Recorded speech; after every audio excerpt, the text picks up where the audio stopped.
الحمد لله وحده والصلاة والسلام على من لا نبي بعده أما بعد فأعوذ بالله من الشيطان الرجيم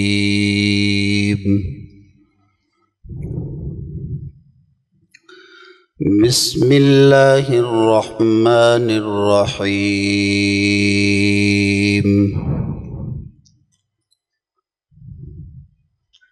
أولئك هم المفلحون.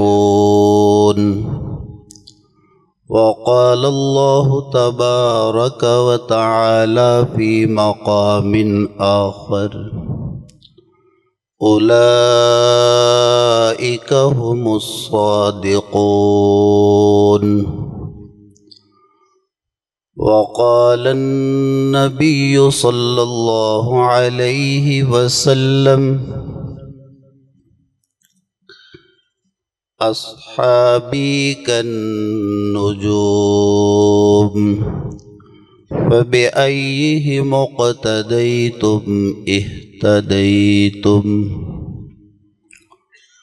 صدق الله العلي العظيم وصدق رسوله النبي الكريم. درود پاک پڑھ لیں. اللہم صلی علی ابراہیم وعلی آل ابراہیم.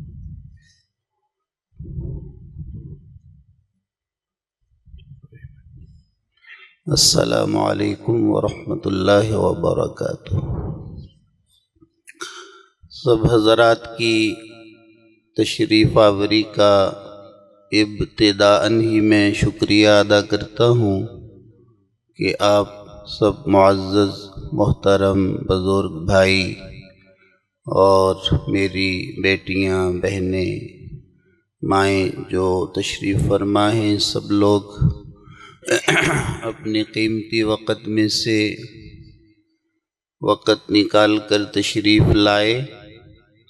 انشاءاللہ تعالی اللہ کی ذات سے قوی امید ہے کہ آپ کے یہ قدم جس مجلس کی جانب اٹھے ہیں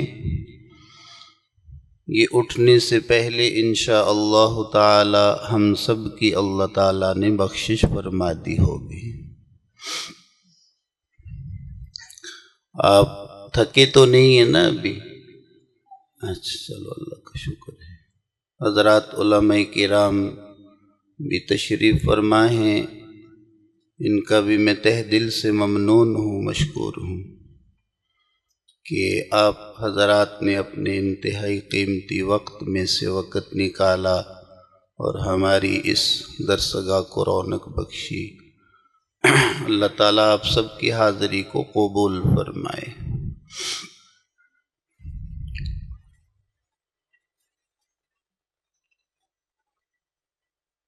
صحابہ کرام رضوان اللہ علیہم اجمعین کا تذکرہ بہت بڑی سعادت ہے، خصوصاً خلیفہ بلا فصل خلیفہ اول امیر المومنین سیدنا ابی بکر صدیق رضی اللہ عنہ کی ذات بابرکات کہ ان دنوں تذکرہ یا ان کی ذات اقدس کے بارے میں آپ سنتے رہتے ہیں. صحابہ کرام رضوان اللہ علیہم اجمعین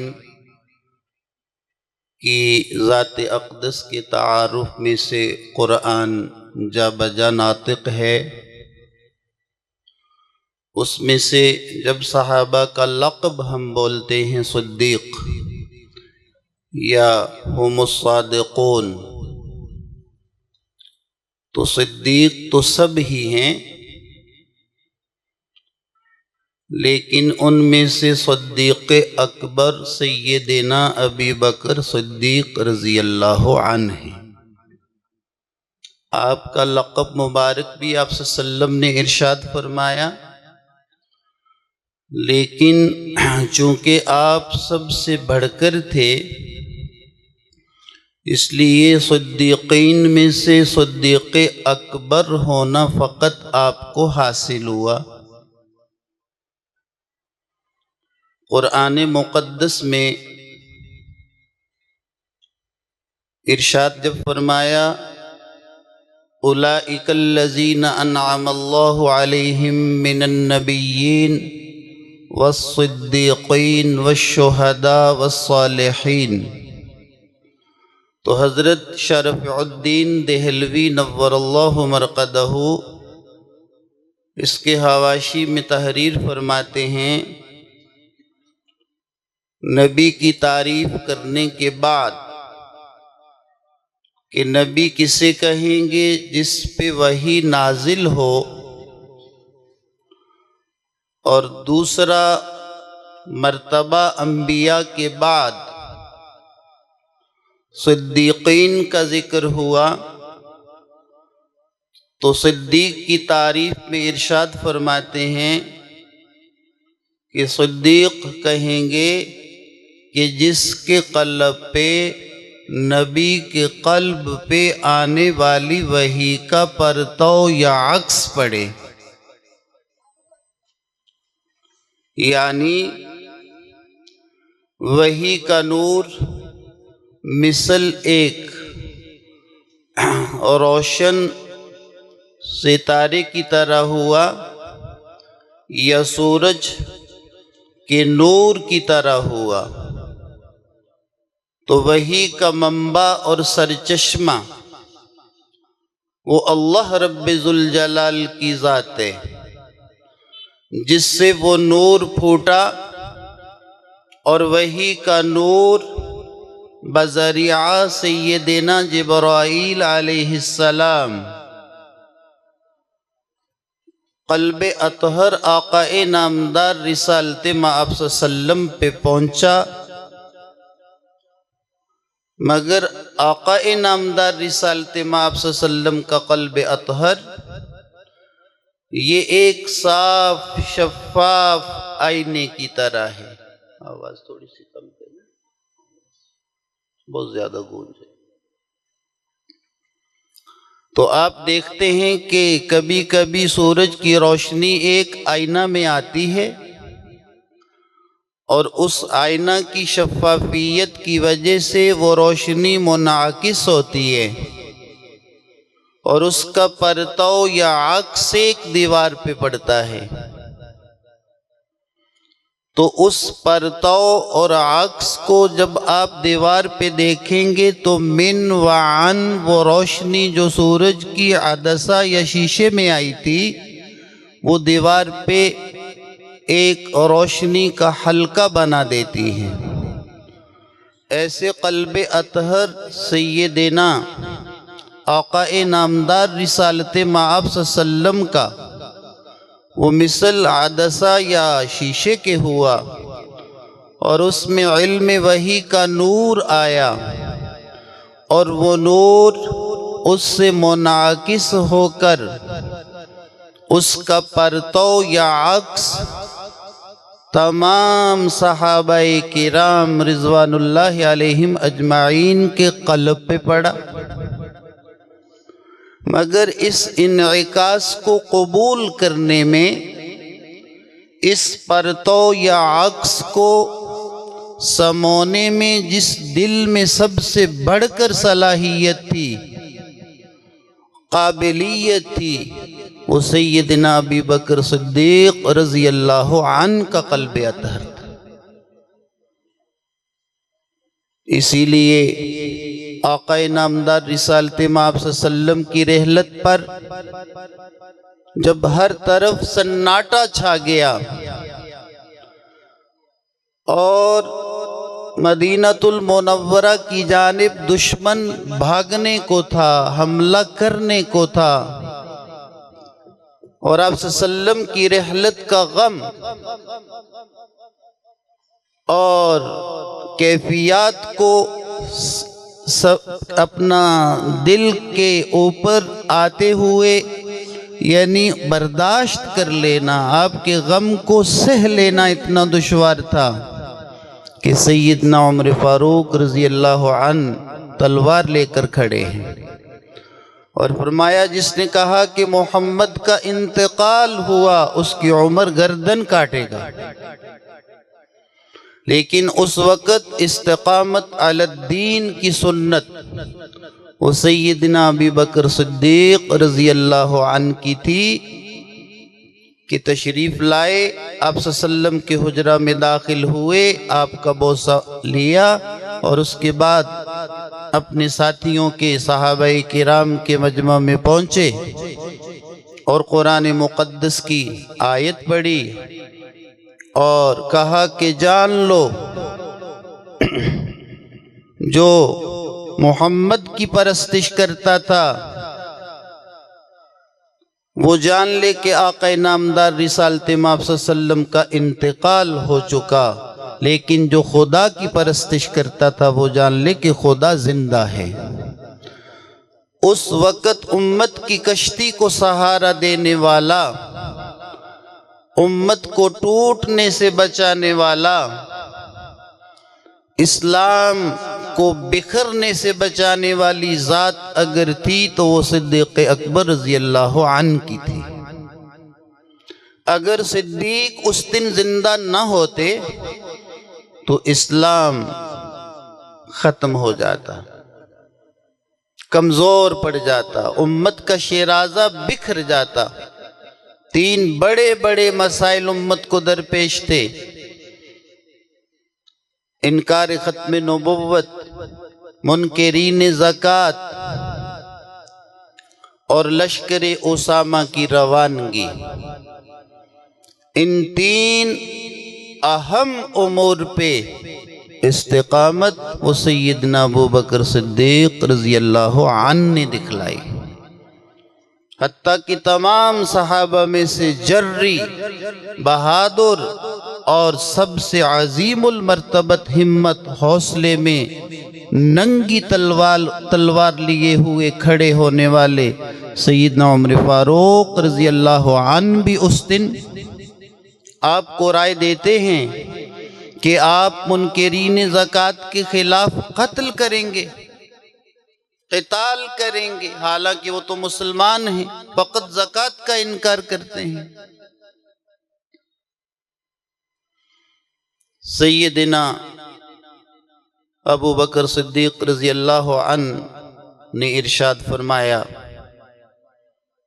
انت جبار فی الجاہلیہ وخوار فی الاسلام۔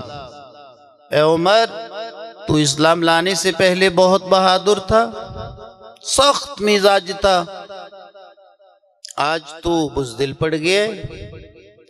چنانچہ اسلام پہ آنے والے سب فتنوں کا قلقمہ اللہ رب ذوالجلال نے آپ کی ذات کی برکت سے فرمایا۔ اللہ تعالیٰ ان سب کی قبور پہ رحمت کاملہ نازل فرمائے، قیامت کے دن ہمیں حوض کوثر پہ ان کے ساتھ جمع فرمائے۔ اللہ تعالیٰ آپ سب کا بیٹھنا قبول فرمائے۔ حضرت بابا بلے شاہ نور اللہ مرقدہ یہ رائے کے قریب قصور میں ہمارے ایک ولی انسان گزرے ہیں اور صوفی شاعر بھی گزرے ہیں۔ ان کے پاس ایک شخص آیا، اس نے پوچھا آپ کی ذات کیا ہے؟ تو ان کی آنکھ معرفت کی آنکھ تھی، انہوں نے فرمایا میں قصوری، میری ذات قصوری، میں وچ قصور دے رہنا ہے۔ یہ ذات پات کی تقسیم ہمارے معاشرے کو چاٹ رہی ہے، اس سے مسلمانوں کی وحدت کا جنازہ نکل جاتا ہے۔ اللہ رب ذوالجلال کے ہاں کوئی حسب نہیں، کوئی نسب نہیں، وہ ذات ہماری ذاتوں کی تقسیم کو نہیں دیکھتی، وہ ہمارے دل کو دیکھتی ہے کہ دل میں کیا ہے۔ خدا را ذات پات کی تقسیم سے باہر نکلیں، آپس کی دھڑے بندی سے بچیں۔ المسلم من سلم المسلمون من لسانہ و یدہ۔ تہجد گزار ہونا بھی بہت بڑی بات ہے، عبادت گزار ہونا بہت بڑی بات ہے، لیکن کوشش کریں کہ میرے ہاتھ اور زبان سے، آپ کے ہاتھ اور زبان سے کسی دوسرے مسلمان کو تکلیف نہ پہنچے۔ اللہ تعالیٰ آپ سب کا آنا قبول فرمائے۔ حضرت بابا فرید گنج شکر نور اللہ مرقدہ پاک پتن میں ان کا مزار مبارک ہے۔ ان کے پاس کوئی شخص کینچی لے کے آیا تو کینچی علامت کاٹنے کی ہے، جس سے چیز کٹ جاتی ہے، دو ٹکڑے ہو جاتی ہے۔ آپ نے ارشاد فرمایا کہ آپ ہمیں کینچی نہ دو، سوئی لاؤ، سوئی۔ ہم جوڑنے والے ہیں، توڑنے والے نہیں۔ امت میں جوڑ پیدا کرنا، امت میں وحدت پیدا کرنا، یہ علماء حق کا وتیرہ ہے۔ اللہ تعالی ہم سب کا حشر علماء حق کے ساتھ فرما دے۔ اللہ نے جن بزرگوں سے آپ کی نسبت جوڑ رکھی ہے، ان کا جنتی ہونا اللہ تعالیٰ نے دنیا میں دکھلا دیا ہے۔ آج سے 28-30 سال پہلے جامعہ اشرفیہ کے استاذ الحدیث حضرت مولانا شیخ موسیٰ روحانی بازی نور اللہ مرقدہ کا انتقال ہوا۔ میرا زمانہ طالب علمی تھا، تو ہم ان کی قبر پہ، ان کی قبر کی کھدائی تدفین میں سعادت حاصل ہوئی، شریک ہوئے۔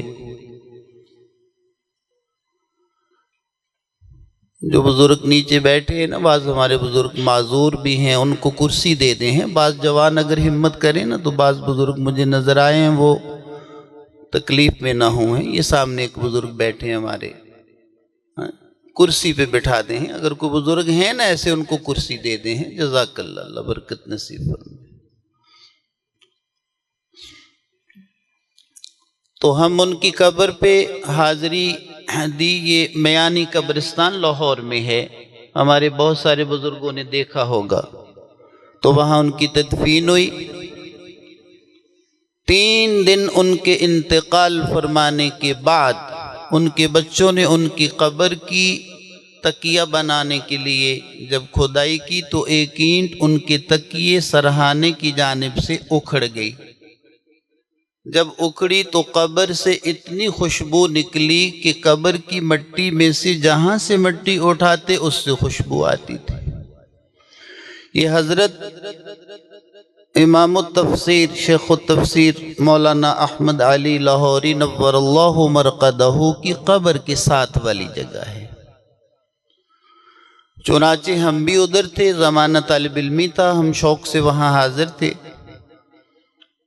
تو اسی دوران ہم نے اس گورکن کی زیارت کی جس نے حضرت مولانا احمد علی لاہوری نور اللہ مرقدہ کی قبر کھودی تھی۔ تقریباً اس کی عمر 80 کے آس پاس تھی اور وہ زندہ تھا اس وقت۔ تو اس نے کہا کہ یہ جو خوشبو آج آپ نے سونگھی ہے، یہی خوشبو اس ساتھ والی قبر سے حضرت مولانا احمد علی لاہوری صاحب رحمہ اللہ کی قبر سے آتی تھی، جس کو میں نے کھودا تھا۔ پتہ چلا جن بزرگوں سے آپ کی نسبت ہے ان کا جنتی ہونا اللہ تعالیٰ نے دنیا میں دکھلا دیا ہے۔ یہ ہمارے اسماء مبارکہ لکھے ہیں، بیٹا توجہ کرو، توجہ۔ یہ شہداء کے اسماء مبارکہ لکھے ہیں۔ حضرت علامہ علی شیر حیدری نور اللہ مرقدہ کی قبر مبارک سے خوشبو جاری ہوئی۔ حضرت حاجی صاحب نور اللہ مرقدہ ہمارے تبلیغی جماعت کے بزرگ انتقال فرما گئے، ان کی قبر سے خوشبو جاری ہوئی۔ کچھ عرصہ پہلے ہمارے شیخ و مربی حضرت استاد المکرم ولی کامل حضرت مفتی حسن صاحب دامت برکاتہم العالیہ کے شیخ و مربی حضرت صوفی سرور صاحب نور اللہ مرقدہ شیخ الحدیث جامعہ اشرفیہ، ان کو اشرا کی قبرستان میں دفن کیا گیا۔ تو رات کو محلے والوں نے کہا کہ اتنی قبر سے خوشبو اٹھی یا مہکی کہ ہماری کھڑکیوں سے گھر میں پہنچتی تھی، پورے محلے نے سونگی۔ یہ مشاہدہ کا دور ہے، اس میں آنکھ سے مشاہدہ کرنے کی انسان کی فطرت ہو گئی ہے۔ آج سے کچھ سال پہلے عقل کے اندھوں کو سیدنا عمر فاروق رضی اللہ عنہ کا یہ قول جھوٹا معلوم ثابت ہوتا تھا۔ یہ ان کی احمقانہ سوچ یا ان کی عقل کا دائرہ تنگ تھا کہ جب آپ نے مدینہ المنورہ کے اسٹیج پہ بیٹھ کر مسجد نبوی میں ممبر شریف پہ بیٹھ کے فرمایا تھا، یا ساریت الجبل، اے ساریہ پیچھے پہاڑ کی جانب دیکھو۔ حضرت ساریہ رضی اللہ عنہ لشکر کے ساتھ ہزاروں میل دور تھے، درمیان سے پردے ہٹ گئے۔ تو آج آپ دیکھیں یہاں سے بیٹھے اپنے عزیز کی ویڈیو دیکھ رہے ہوتے ہیں، کئی دور میل وہ آپ کو فون کرتا ہے۔ اللہ تعالی ہمارے سب بزرگوں کو آخرت میں اعلیٰ سے اعلیٰ درجات نصیب فرمائے۔ مجمع کا یہ جلسے کا دار و مدار مجمع پہ نہیں ہے، یہ ہمارے شیخ و مربی حضرت مفتی حسن صاحب دامت برکاتہم العالیہ ارشاد فرماتے ہیں کہ جلسے کی کامیابی کا دار و مدار یہ مجمع پہ نہیں ہے بلکہ جذبے پہ ہے۔ جذبہ اللہ کی رضا کو پانا ہے، اس کی ذات کو خوش کرنا ہے۔ اس جذبے سے ہم ایک لفظ بھی سن لیں، ایک لمحہ بھی بیٹھے تو انشاءاللہ جلسہ کامیاب ہے۔ ہمارے بزرگوں کے کام کرنے کی، خدمت دین کی بہت ساری سنتیں جاری ہیں۔ حضرت السید مولانا حسین احمد مدنی نور اللہ مرقدہ نے ایک دفعہ دورہ حدیث کے طلباء کو دستار بندی کے موقع پہ ایک تپائی پہ نورانی قاعدہ رکھا، دوسری جانب آپ نے بخاری شریف رکھی اور ارشاد فرمایا کہ میرے نزدیک بخاری شریف پڑھانے والا شیخ الحدیث اور نورانی قاعدہ پڑھانے والا استاذ خلوص نیت سے اگر پڑھائیں تو اجر میں دونوں برابر ہیں۔ ساتھ ارشاد فرمایا کہ تم نورانی قاعدہ ہی پڑھا لینا، یہ ذرا آسان بھی ہے۔ اللہ تعالیٰ علماء کرام تشریف فرما ہیں، آپ سب کی خدمت کی برکت سے میں یہاں حاضر ہوا ہوں۔ یہ ماحول جو لوگ جمع ہیں، احباب تشریف فرما ہیں، اس میں پہلے سے آپ حضرات مقام پہ خدمت کرتے ہیں۔ اللہ تعالیٰ آپ کی حفاظت بھی فرمائے، دستگیری بھی فرمائے۔ آپ جس نسبت کے حامل ہیں علماء حق کے ساتھ، ان کی تاریخ پڑھیں تو پتا پانی ہو جاتا ہے۔ یہ نسبت کو ذکر کرنا آسان ہے مگر اس کا تحمل کرنا بہت مشکل ہے۔ دلی سے انگریز نے ٹرین چلائی، اس میں علماء حق کو جمع کیا، بھیڑوں کی طرح ان کو ٹھونس دیا۔ جرم حق گوئی تھا۔ اس ٹرین میں لوہے کی سلاخیں دونوں جانب لگا دیں۔ وہ ٹرین چلی، دلی سے پشاور پہنچی، سلاخوں کے چبھنے سے، خون بہنے سے سب علماء شہید ہو چکے۔ تحریک آزادی 1857 کے علم بردار، سرپرست، مقتدا، ان کو انگریز اٹھاتا تھا اور چونے کی بھٹیاں ابل رہی ہوتی تھی، اس میں ڈالتا تھا، ایسے ابلتے تھے جیسے مرغ تلا جاتا ہے۔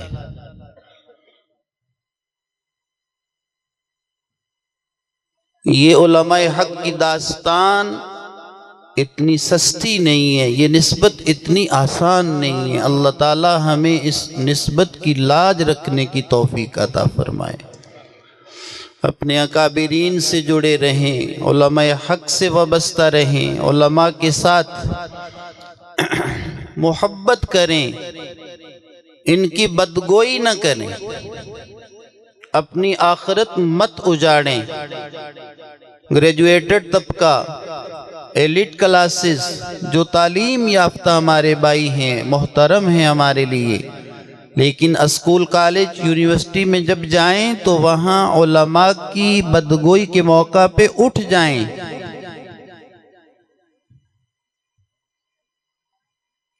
تاکہ آپ کی آخرت برباد نہ ہو۔ یہ آپ کے دین کے محافظ ہیں، آپ کے ایمان کے محافظ ہیں۔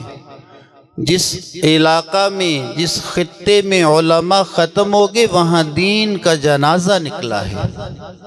اپنی اولادوں کا تحفظ کریں، اپنی بیٹیوں کو اسکول، کالج بھیجتے وقت ان کی خبر گیری رکھیں، ان کی راتیں کہاں گزرتی ہیں۔ ایسا نہ ہو کہ ہماری بیٹی گھر سے نکلے تو واپس آئے تو حیا اور ایمان کا جنازہ نکلا ہوا ہو۔ آزاد مت چھوڑیں اپنی اولادوں کو۔ بہت تند و تیز ہوائیں چل رہی ہیں، خطرناک حالات پیش آ رہے ہیں۔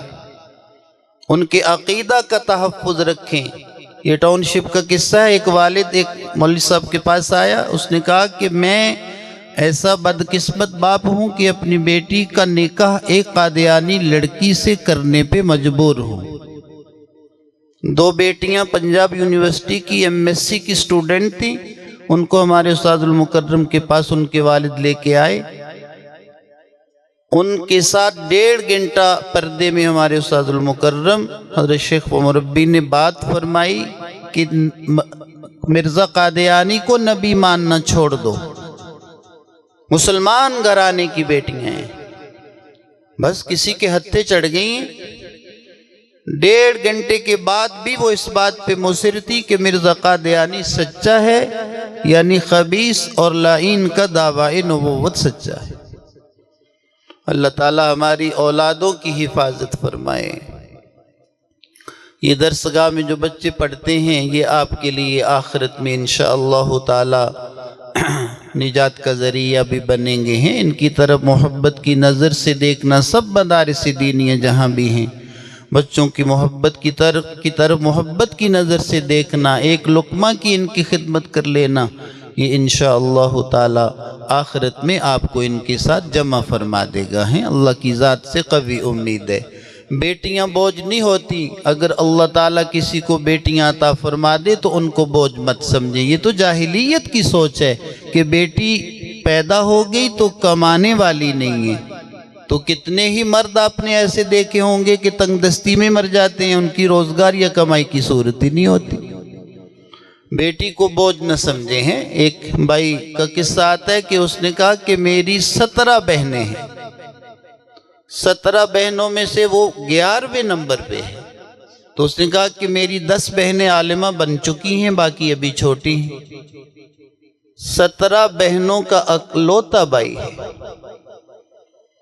تو اللہ تعالیٰ بیٹیوں کی برکت سے رزق زیادہ دیتے ہیں اور عزت بھی دیتے ہیں، اور بیٹیوں کا باپ عاجز ہوتا ہے، اس کو عاجزی نصیب فرماتے ہیں اللہ تعالیٰ۔ 2 گناہ اس وقت سر چڑھے ہوئے ہیں، اللہ ہماری حفاظت فرمائے۔ ایک، بیٹیوں اور بہنوں کو میراث نہ دینا، اور ایک سود کا کام۔ اللہ تعالیٰ اس سے مسلمانوں کی حفاظت فرمائے۔ دعائیں قبول نہیں ہوتی، معاشرتی بوجھ نہیں اتر رہا، اللہ کی ذات سے، اللہ کے رسول سے اعلان جنگ ہے۔ فَأْذَنُوا بِحَرْبٍ مِّنَ اللَّهِ وَرَسُولِهِ۔ جو قوم سود کھاتی ہے، سودی لین دین کرتی ہے، سودی رواج دیتی ہے، اس قوم کا تو خدا اور اس کے رسول سے اعلان جنگ نہیں، وہ خود اعلان جنگ کر چکے ہیں۔ اللہ ہماری حفاظت فرمائے۔ سب بھائی اس بات کی کوشش فرمائیں کہ کرنٹ اکاؤنٹ کھولیں، سیونگ نہ کھولیں، کم از کم سودی روپے سے بچے، سودی اکاؤنٹ سے بچے، اور کوشش فرمائیں اپنے عزیزوں کو، اقربا کو اس بات کی طرف تلقین یا توجہ دلائیں کہ بہنوں اور بیٹیوں کا حق دیں۔ میراث اللہ کا حکم ہے۔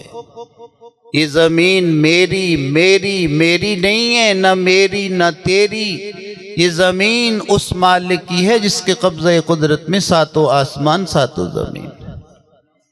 خدا کے حکم کو توڑنا، خدا کے حکم سے بغاوت کرنا، یہ تو جاہلیت کی سوچ ہے۔ بیٹیوں کو حق نہ دینا، میراث سے محروم کرنا۔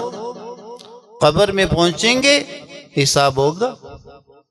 یہ بھی ایک علاقے کا قصہ ہے۔ باپ کا جنازہ اٹھا، بھائی کا، قبرستان کی طرف چل رہے ہیں، دفن کے لیے ایک چارپائی رکھی گئی ہے، جنازہ ہوا یا ہونے والا ہے، بہن پہنچ گئی۔ اس نے کھڑے ہو کے لوگوں سے کہا کہ اس کو دفن بعد میں کرو، پہلے اس نے میرا حق دینا ہے، وہ دلواؤ اس سے۔ اللہ تعالیٰ آسانی فرما دے ہیں، بس گردن پہ بوجھ نہ ہو۔ اللہ میری بھی حفاظت فرمائے، ہر مسلمان کی حفاظت فرمائے ہیں۔ قبر میں جا کر حساب ہوگا، وہاں پھر سمجھ آئے گا۔ اللہ تعالیٰ ہماری ایمان کی حفاظت فرمائے۔ سیدنا عثمان غنی ذو النورین نور اللہ مرقدہ قبر پہ روتے تھے، حتیٰ کہ داڑھی مبارک تر ہو جاتی۔ کسی نے کہا آپ کیوں اتنا روتے ہیں؟ آپ تو آپ صلی اللہ علیہ وسلم کی 2 بیٹیوں کے زوج ہیں۔ فرماتے یہ قبر آخرت کی منزلوں میں سے سب سے پہلی منزل ہے، اگر ادھر پکڑ شروع ہو گئی تو پھر آئندہ سب منزلوں میں پکڑ ہے۔ اللہ تعالی ہماری حفاظت فرمائے۔ اہل حق سے وابستہ رہیں، اللہ والوں سے وابستہ رہیں۔ خود بڑے بن جانا کوئی کمال نہیں ہے، بڑوں کے قدموں میں بیٹھنا کمال ہے۔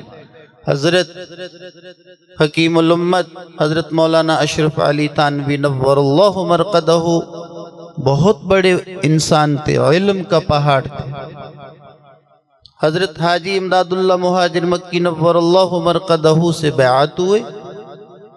کسی نے کہا کہ آپ تو اتنے بڑے عالم اور فقیہ انسان ہیں، آپ ایک غیر عالم سے، چونکہ حضرت حاجی امداد اللہ مہاجر مکی نور اللہ مرقدہ اصطلاحی عالم نہیں تھے، آپ ان سے بیعت ہو گئے۔ ارشاد فرمایا کہ ہم نے مٹھائی بنانی تو سیکھی ہے، مگر مٹھائی میں مٹھاس حاجی صاحب نے ڈالی ہے۔ یعنی علم تو پڑھا ہے، مگر علم کا نور وہ حاجی صاحب کی صحبت سے حاصل ہوگا۔ ندوۃ العلماء کے بانی سید ابو الحسن علی ندوی نور اللہ مرقدہ بہت بڑے انسان تھے۔ حضرت حکیم الامت تھانوی نور اللہ مرقدہ کی خدمت میں حاضر ہوئے بیعت ہونے کے لیے۔ تو آپ سے تلقین کے طور پہ بات یا نصیحت کے طور پہ کوئی عرض کرنا چاہیے، بیٹا بیٹھ جاؤ ہیں، کافی تصویریں ہوگی۔ تو پوچھا کوئی نصیحت فرما دیں۔ حضرت حکیم الامت تھانوی حضرت تھانوی نور اللہ مرقدہ نے ارشاد فرمایا کہ ہم نے حاجی صاحب سے ساری زندگی ایک ہی سبق سیکھا ہے، اپنے آپ کو مٹا دو۔ اللہ تعالی ہمارے سب بزرگوں کی قبور پہ رحمت کاملہ نازل فرمائے۔ جو جتنا بڑا تھا اس کے سر پہ اتنی ہی بڑی شخصیت کا ہاتھ ہوتا تھا۔ حضرت مولانا احمد علی لاہوری نور اللہ مرقدہ ارشاد فرماتے ہیں کہ دنیا کی واہ واہ کچھ نہیں ہے اور رب کی آخرت میں واہ واہ ہونی چاہیے۔ ہیں دنیا کی چیزیں، القابات، یہ سب عارضی ہیں، اصل خاتمہ ایمان بالخیر ہے۔ وہ اللہ ہم سب کو نصیب فرما دے، آپ کی برکت سے مجھے بھی نصیب فرما دے۔ اللہ تعالیٰ آپ کا آنا بیٹھنا تشریف لانا، مجھے پتہ ہے دن بھر کی تھکاوٹ بھی ہے، اپنے بزرگوں کو بھائیوں کو کام کاج روزگار، لیکن پھر بھی آپ جس کی خاطر آئے ہیں وہ ابھی بھی دیکھ رہے ہیں، وہ آپ کو انشاءاللہ اپنی شایان شان اجر عطا فرمائے گا۔ ہر مومن کے دل میں الحمدللہ قرآن کی محبت، دین کی محبت چھپی ہوئی ہے، یہ نور ایمان ہے۔ یہ ہمارے نوجوان بیٹے بیٹھے ہیں ماشاءاللہ، اللہ کا شکر ہے، اللہ تعالیٰ سب بچوں کو قبول فرما لے ہیں، اللہ تعالیٰ برکتیں عطا فرمائے، سب بچوں کو اللہ تعالیٰ ایمان کی حفاظت فرمائے ہیں۔ الحمدللہ آپ لوگ اس درسگاہ میں، قرآن کی درسگاہ ہے، علم کی درسگاہ ہے، اس سے محبت پہلے بھی رکھتے ہیں، آئندہ بھی رکھیں، اللہ تعالیٰ آپ کا آنا جانا قبول فرما لے ہیں۔ کبھی روزگار میں گھاٹا پڑتا ہے، نقصان پڑتا ہے، اس سے دل برداشتہ نہیں ہونا ہے۔ آپ صلی اللہ علیہ وسلم نے ارشاد فرمایا، مَن یُرِدِ اللَّهُ بِهِ خَیْرًا یُصِبْ مِنْهُ، جس مومن سے اللہ تعالیٰ بھلائی کا ارادہ فرماتے ہیں اس پہ مصیبت بھیج دیتے ہیں، پریشانی بھیج دیتے ہیں، روزگار میں نقصان ہو جاتا ہے۔ اللہ تعالیٰ برکت نصیب فرمائے، سب کو وافر رزق عطا فرمائے، وافر روزگار عطا فرمائے ہیں۔ جس ہاتھ سے کسی بیلچہ آپ کھیتی باڑی کرتے ہیں، میرے بزرگ بیٹھے ہیں، ان کا پیشہ کھیتی باڑی ہے، بعض بزرگوں کا، یہ ہاتھ اتنے مبارک ہیں، اتنے مبارک ہیں کہ اس کو آقا نامدار رسالت مآب صلی اللہ علیہ وسلم نے بوسہ دیا ہے۔ ایک دن ایک صحابی رسول تشریف لے جا رہے ہیں محنت کے لیے، آپ صلی اللہ علیہ وسلم سے سلام ہوا، آپ نے سلام کے وقت ان کے ہاتھ سے جب ہاتھ ملایا تو ان کے ہاتھ پہ گٹے پڑے ہوئے تھے، ہم اپنی پنجابی زبان میں چانڈیاں بھی کہہ لیتے ہیں۔ آپ نے اس کا ہاتھ چوما اور فرمایا کہ میں ہاتھ کیوں نہ چوموں اپنے اس امتی کا کہ جو اپنی اولاد کے لیے ہیں، بیوی بچوں کے لیے حلال رزق کماتا ہے اور اس کے ہاتھ پہ نشان پڑ جاتے ہیں۔ غریب ہونا کوئی عیب نہیں ہے، ایمان سے خالی ہونا عیب ہے۔ ایمان ہر مومن کے سینے میں موجود ہے الحمدللہ ہے، بلکہ غربا یا فقراء یہ جنت میں 500 سال پہلے داخل ہوں گے۔ اللہ تعالیٰ ہم سب کو اکٹھے ہی لے جائے۔ اللہ تعالیٰ آپ کا آنا قبول فرمائے ہیں، آپ کا تشریف لانا قبول فرمائے۔ یہ سارا فیض جو آپ کو طلباء کا درسگاہ کا نظر آ رہا ہے، یہ ہمارے شیخ و مربی ولی کامل استاذ المکرم حضرت مفتی حسن صاحب دامت برکاتہم العالیہ کا ہے، اور میں اس کا ایک ادارے کا ادنیٰ سا خادم ہوں۔ ہمارے اساتذہ کرام میں حضرت مولانا غلام مرتضیٰ صاحب دامت برکاتہم العالیہ، قاری قاسم صاحب دامت برکاتہم العالیہ، اللہ ان سب بچوں کو اپنی بارگاہ میں قبول فرمائے۔ میں ایک درجے میں مہاجر ہوں آپ کے اس علاقے میں، صرف اس درسگاہ کی برکت سے آپ کی زیارت کی اللہ نے توفیق عطا فرما دی ہے۔ بس آپ سمجھیں کہ یہ آپ کا اپنا ادارہ ہے، اس میں ہمارے بچوں کی تعلیمی کیفیات وحد قاری صاحب گاہے بگاہے آپ کی خدمت میں بیان کرتے رہتے ہیں۔ اللہ تعالیٰ آپ کا بیٹھنا قبول فرمائے ہیں، اللہ تعالیٰ آپ کی تشریف آوری کو اپنی بارگاہ میں قبول فرمائے۔ جزاک اللہ، جزاک اللہ، بارک اللہ۔